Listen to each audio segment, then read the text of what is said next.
Hey, it's Lockie. I'm going to be doing a little bit of a guide on the climate control today. I'm going to run through all the different features of the climate to make sure that you're comfortable 24/7.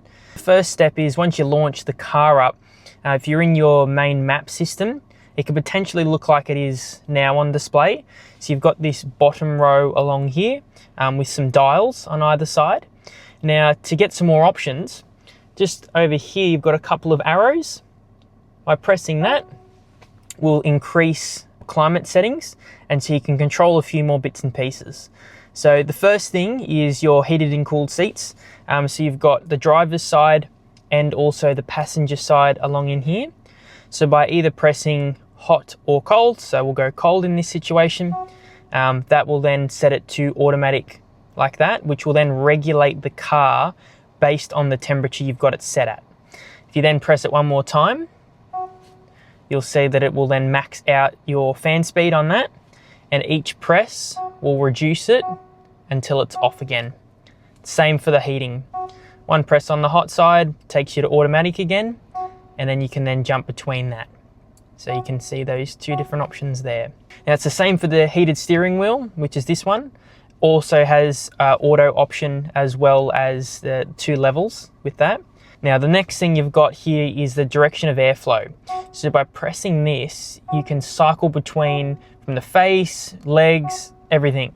What's great with this particular setup is you really never have to touch it, because what we're going to set the car to is automatic. So by pressing this in once here, we'll start your aircon up.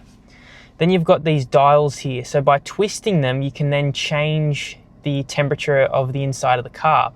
So you can see now that it's set to 24, the fan speed here has automatically gone up because it knows, okay, it's a bit warmer in the car, we need to adjust it to then reach that temperature. Now one thing you'll notice is the left side here says low, and then the right side says 24. So your passenger can adjust their own temperature in here, and you'll again see the fan speed adjust accordingly. To match them up, you just want to press this sync button. Pressing that, now whatever I adjust as the driver will affect the passenger as well. Now, a pretty cool feature with the way that the whole climate is set up is it can know hot air rises and cool air sinks, so it can adjust that accordingly. So as we crank this up to hot, you watch this, it's moved it to the feet. If I do it in the opposite direction, it then moves it to the face. So it knows exactly what it needs to make sure you're comfortable 24/7. Now, for whatever reason, you don't want to have it on an automatic mode, you can manually either swipe your fan speed or press your plus and minuses to then manually adjust that. Next to that section, you've got your inside or outside air. Now, some cars like the ES as an example have a special module built into the car which will swap between inside and outside air depending on pollution coming into the car, like from a truck in front or something. A lot of cars don't have that. It's more of a manual adjustment between in and out. It's there if you ever need to do it. So by pressing it off, it's now going to use outside air. Pressing it again will do inside air.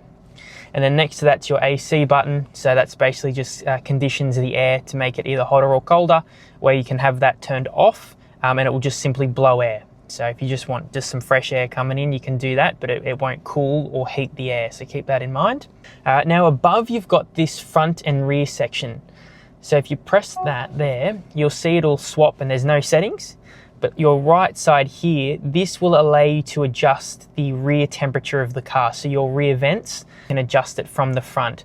Otherwise, your passengers, there's a little switch in the back that they can flick between going up or down in temperature and also airflow. Next to that, we've got this climate button.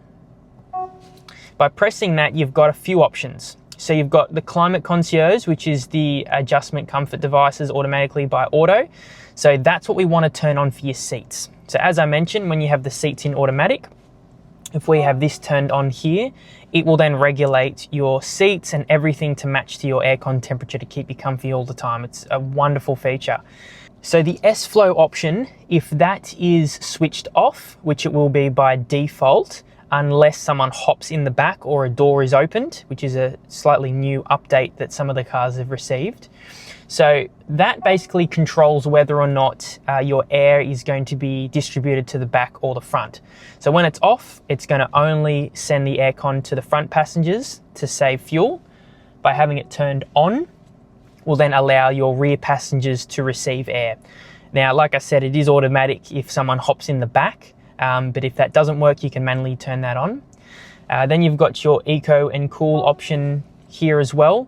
I don't recommend that. It does reduce your aircon efficiency quite substantially, just to save every drop of fuel. So that's what that is along in there. So I recommend having that turned off. Then you've got your Nano X, which is the one underneath. That's an air purifier, so I like to keep that on. It just ensures that you've got fresh air coming in all the time and it's not, you know, stinky air or anything like that. It just keeps it super clean, super nice. So that's the majority of those settings along in there. Now, if you've just hopped into the car and you don't have the Lexus Connected app, to be able to quickly cool off the car or quickly warm it up, you've got these 6 little squares here. This is your shortcut section. So on the left side here, you've got max heat and max cool. So if we press max cool, it's then going to essentially max it. So it's going to set your seats, you can see, to cold, and has it all automatically on there. And it's also going to really boost that cold air into the car to reach the desired temperature. So that's a really cool feature if you quickly need to do that. And it's the same for the heating section as well. So that's the quick rundown on how to use your climate controls. Some cars will have some of these features, some won't. So please double check with the person that you purchased the car off whether it has those features or not. If you have any questions at all, I'm always happy to help. I look forward to speaking with you soon.